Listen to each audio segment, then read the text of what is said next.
Paz y saludo cordial a esta bella audiencia de Aceite y Vino para el Alma Herida. Les habla Ricardo Martínez desde la ciudad de Bucaramanga. Bueno, bienvenidos a estos cortos temas que pretenden ilustrarnos más acerca de la vida espiritual.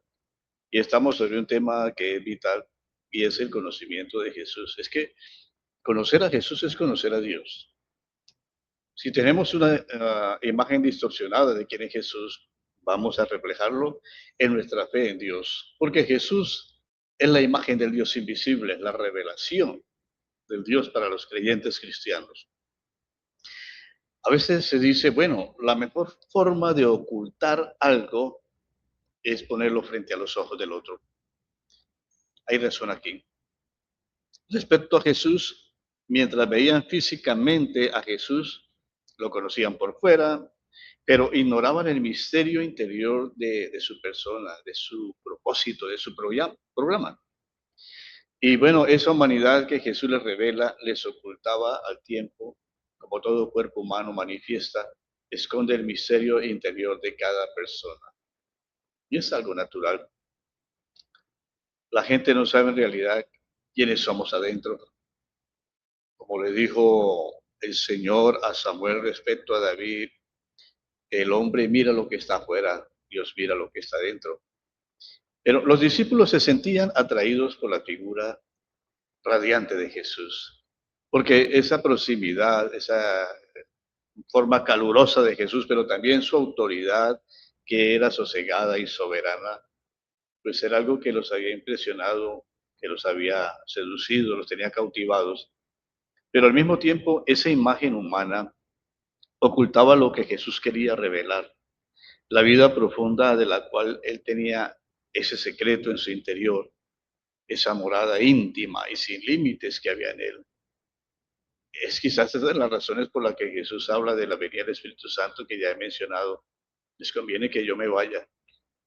Era necesario que Jesús se alejara de ellos, que les privara de esa presencia sensible, visible, pues para que el Espíritu pudiera venir y abrir sus ojos a esa presencia espiritual de quien era Él. Así que, por decirlo de alguna manera, era necesario que ese ídolo desapareciera por ser demasiado atractivo para que se revelase la imagen del Padre. Aquel día, dice Jesús, comprenderéis que yo estoy en mi Padre, vosotros en mí y yo en vosotros. Cuánto misterio había en Jesús. Era pequeño por fuera y grande por dentro.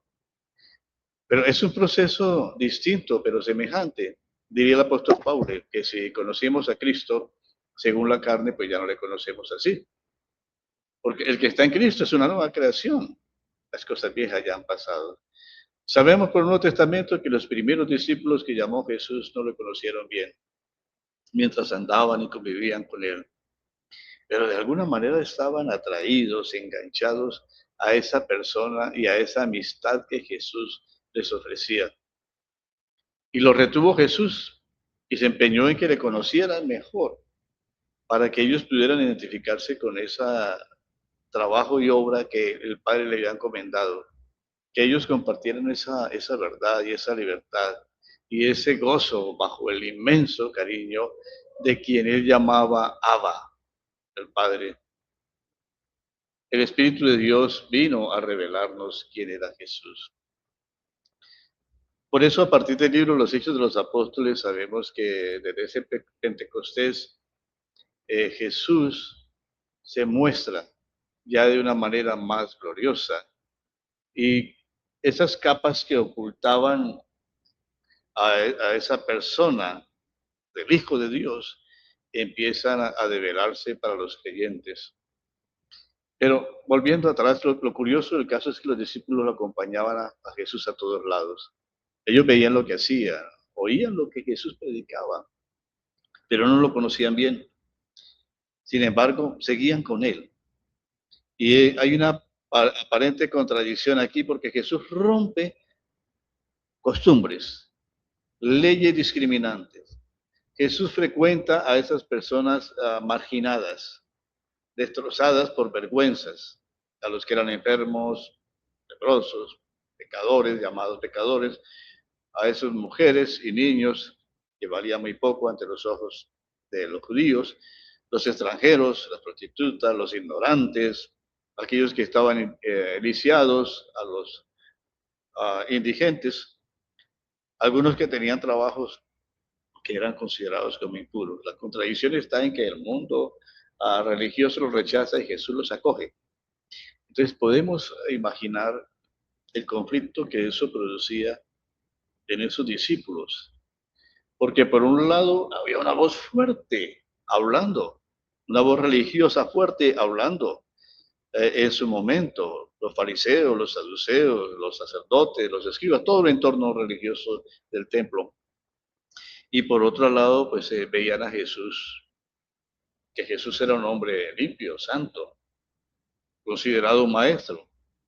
Así que esa autoridad de Jesús para acoger a esas personas marginadas y los discípulos se encuentran entre ese grupo, pues es una forma de sentirse atraídos por esa autoridad tan libre y liberadora de Jesús. Así que están impactados, lo admiran, lo quieren y se iban, dejando oficios, casa, familia. Hay una novedad en Jesús que los desborda. Ellos, con todo esa personalidad de Jesús, no podían ver más allá de lo que era su presencia. Jesús tiene que decirles, hombres de poca fe, todavía no entienden.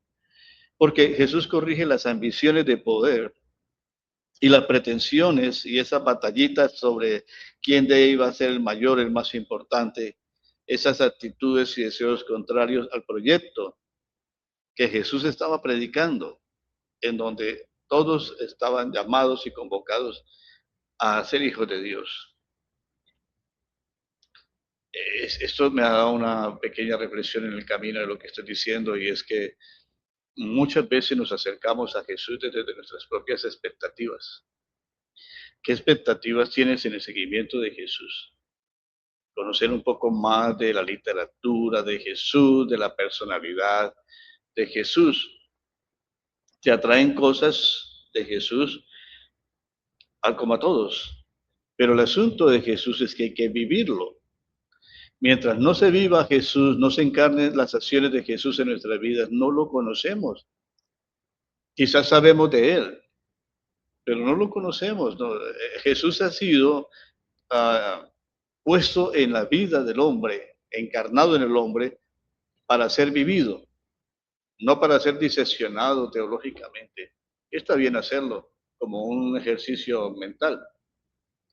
Pero al vivir a Jesús, se conoce entonces a Jesús.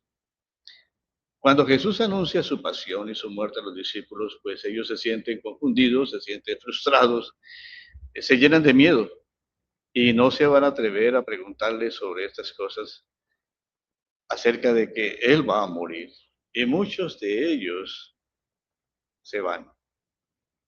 Por miedo a los judíos, como dice Juan 20:19, lo abandonan, se ocultan, porque no quieren correr esa misma suerte. Todavía después de la resurrección, en el camino de Maús uno puede ver que muchos de ellos que andaban con él no le distinguían porque esperaban que él fuera el Cristo que iba a cambiar las cosas. Era una expectativa. No sabemos realmente las expectativas que se formaban los discípulos de Jesús. Por lo menos en Juan y Jacobo había una expectativa de poder que se creó en el camino. Sabemos de Judas el traidor, otra expectativa. El mismo Pedro muestra que tenía otras expectativas de Jesús y cada globo iba siendo pinchado en el camino como debe ser pinchado esos globos que nos hacemos con expectativas contrarias a lo que es Jesús. Es necesario que Jesús nos desilusione para volvernos a ilusionar, porque esa nueva ilusión es más real, más de la cotidianidad. Así que Jesús siempre está corrigiendo a sus discípulos en sus expectativas de Él. Lo que hace el Espíritu Santo es revelarnos a Jesús. Es decirnos, sí, Él es el Hijo de Dios. Él es realmente, aunque estuviera cubierto por esas capas humanas, Él es realmente Dios, el Verbo hecho carne. De alguna forma, Dios insiste en que vayamos en ese conocimiento de quién es Jesús. El Espíritu Santo se hace presente en nuestra vida, nos hace permanecer con Él en comunión, en la fe, en el amor. Bueno, Pedro dice a los creyentes en su primera carta, en el capítulo 1, versículo 8, vosotros no habéis visto a Jesucristo, pero lo amáis. Sin verlo, creéis en Él y os alegráis con un gozo inefable y glorioso. Ese es quizás nuestro gran tesoro en estas generaciones. La generación nuestra que ha pasado por otras generaciones tanto, y ahora necesitamos creyentes que sin ver a visto a Jesús podamos amarle, porque podemos ver más allá de esa figura humana de Jesús, tal como la ha revelado el Espíritu. Jesús sigue escondiéndose en nuestra cotidianidad y nos da la oportunidad de vivirlo. Lo dejamos pasar, muchas veces lo dejamos ir, pero Él está ahí en muchas situaciones de la vida cotidiana. Cuanto más las vivamos en Él, entonces podremos decir que más estamos conectados con Jesús y eso significa que estamos en comunión con Dios. Soy Ricardo Martínez, les hablo de la ciudad de Bucaramanga y bueno, mientras pasa este día, estemos contentos en el Señor.